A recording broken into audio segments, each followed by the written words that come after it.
नमस्कार मित्रांनो, स्वागत आहे आपलं जॉब्स 247 यूट्यूब चॅनलवरती. मित्रांनो, फेडरल बँक अंतर्गत जे आहे ऑफिस असिस्टंट या पदांसाठी भरती निघालेली आहे. यामध्ये पदांची संख्या त्यांनी नमूद केलेली नाही. यासाठी 8 जानेवारी अर्ज करण्याची शेवटची तारीख राहणार आहे. यासाठी ऑनलाईन पद्धतीने एक्झामिनेशन घेतली जाईल. एक्झामिनेशनची तारीख 1 फेब्रुवारी 2026 राहणार आहे.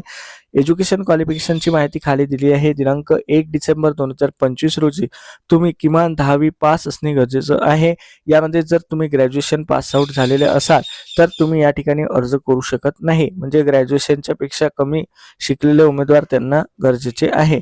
आता एज लिमिट जर बघितली मित्रांनो, तर यामध्ये जे आहे 1 डिसेंबर 2025 रोजी तुमचं वय कमीत कमी 18 वर्ष, जास्तीत जास्त 20 वर्ष असलं पाहिजे.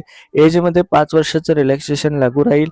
यामध्ये SC/ST कॅटेगरीसाठी जे आहे हे रिलॅक्सेशन लागू राहणार आहे. यानंतर प्लेस ऑफ डोमिसाईल. तर मित्रांनो, यामध्ये हे महत्त्वाचा मुद्दा आहे की place of domicile of the candidate should be located in the same district of notified branch or office within 20 kilometre from notified branch or office. तर यामध्ये जे आहे नोटिफिकेशनमध्ये त्यांनी लास्टला त्यांचे ब्रांचचे ऑफिसचे लोकेशन्स दिलेले आहे. त्या लोकेशन पासून 20 किलोमीटरच्या अंतरावर असलेले उमेदवार यासाठी अर्ज करण्यास पात्र आहे.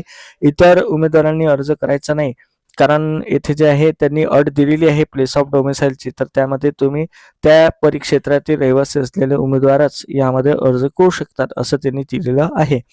आता यामध्ये तुम्हाला जे आहे तुमचा प्रोग्राम राहील मायक्रोसॉफ्ट ऑफिसमध्ये, तर तो तुम्हाला कंप्लीट करावा लागेल. त्यानंतर जे आहे तुमचा पर्सनल इंटरव्ह्यू सुद्धा यामध्ये घेतला जाईल. त्याआधी तुम्हाला ऑनलाईन पद्धतीने एक ॲप्टिट्यूडची टेस्ट सुद्धा पास करणे गरजेचं राहील. आता वेतनमान जर बघितलं तर 19,500 रुपये इतकं कमीत कमी वेतनमान तुम्हाला दिलं जाईल. जास्तीत जास्त वेतनमानामध्ये यामध्ये तुमचे आणखी काही भत्ते वगैरे ॲड करून 37,000 पर्यंतचं तुमचं हे पेमेंट राहील. यामध्ये नॅशनल पेन्शन स्कीमचा लाभ सुद्धा तुम्हाला यामध्ये दिला जाईल. आता सुरुवातीला 6 महिने कालावधीसाठी तुमचा प्रोबेशन पिरियड राहील. त्यानंतर तुम्हाला संबंधित ऑफिस लोकेशनवरती काम करायला पाठवण्यात येईल. आता यामध्ये नोटिफाईड ब्रांचेस किंवा ऑफिसेसची इन्फॉर्मेशन खाली त्यांनी दिलेली आहे. त्यानुसार तुम्ही अप्लाय करू शकाल. आता सिलेक्शन स्टेजेसमध्ये जर बघितलं तर सुरुवातीला तुमची ऑनलाईन ॲप्टिट्यूड टेस्ट राहील. तर महाराष्ट्रामध्ये जर बघितलं तर ही टेस्ट मुंबई आणि पुणे या 2 लोकेशनला घेतली जाईल. त्यानंतर तुम्ही ऑनलाईन टेस्ट पास झाले तर तुमचा इंटरव्ह्यू घेतला जाईल आणि इंटरव्ह्यूच्या आधारे जे आहे तुमची पुढे सिलेक्शन केलं जाईल. आता तुम्हाला डॉक्युमेंट सबमिशन, तर जेव्हा तुम्ही इंटरव्ह्यूला जाल तर त्यावेळेस तुम्हाला खालील प्रकारचे डॉक्युमेंट्स जे आहे हे सादर करणे गरजेचं राहील. तर हे तुम्हाला लक्षात घ्यायचे आहे डॉक्युमेंट्स. त्यानंतर तुम्हाला ऑनलाईन पद्धतीने यासाठी अर्ज करायचा आहे. अर्जाची फी त्यांनी दिलेली आहे मित्रांनो. ओपन आणि OBC EWS कॅन्डिडेटसाठी 500 रुपये, SC/ST साठी 100 रुपये शुल्क आकारण्यात आलं आहे. सोबतच 18% GST सुद्धा यामध्ये आकारण्यात आलेली आहे. तर ओपन OBC साठी किंवा EWS कॅन्डिडेटसाठी 500 रुपयावरती 18% GST नुसार 90 रुपये तुम्हाला GST लागू करण्यात आली आहे. तसेच SC/ST साठी सुद्धा 100 रुपयावरती 18 रुपये एक्स्ट्रा GST तुम्हाला पे करावी लागेल.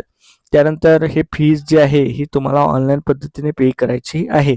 यामध्ये ऑनलाईन ॲप्टिट्यूड टेस्टमध्ये तुमची कम्प्युटर नॉलेज, इंग्लिश, रिझनिंग आणि मॅथमॅटिक्सची एक्झामिनेशन घेतली जाईल.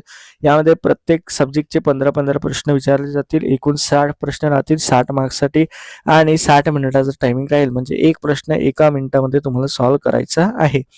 हे झाल्यानंतर जे आहे आणखी काही इन्फॉर्मेशन दिलेली आहे, जे काही जनरल इन्स्ट्रक्शन्स आहेत तर ते तुम्ही वाचू शकता मित्रांनो. आता यानंतर जे आहे नोटिफाईड ब्रांचेस किंवा ऑफिसेस, तर आता महाराष्ट्रासाठी जर बघितलं तर खाली त्यांनी त्यांचे ऑफिसेसची इन्फॉर्मेशन दिली आहे.